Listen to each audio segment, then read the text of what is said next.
Chris Jericho's move from WCW to WWE was one of the most significant jumps in pro wrestling. And while Jericho was fortunate enough to keep his iconic ring name, his finishing move wasn't as lucky.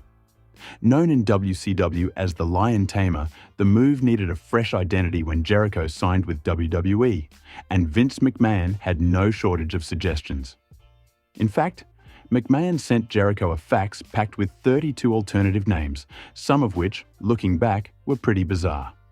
Among them were the Whammer Jammer, the Bender, Ball Dropper, and even Y23. Jericho humorously shared these details in his book Undisputed, which resurfaced on social media recently despite being published over a decade ago. While McMahon pushed for these creative and questionable alternatives, Jericho had his own ideas. One of his suggestions, Wall of Jericho, almost hit the mark. After a simple tweak, adding an S, the move became the Walls of Jericho, the name fans have come to associate with the legendary wrestler. It's hard to imagine how different things might have been if McMahon's names had been used. Imagine hearing the commentary team shout, the Whammer Jammer, as Jericho locks in his signature submission.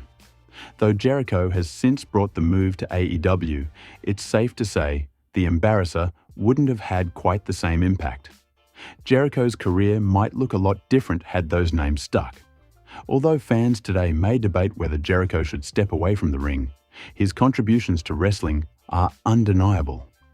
Not only did he mastermind one of the most unforgettable debuts by interrupting The Rock in WWE, but he also came up with the concept for the Money in the Bank match.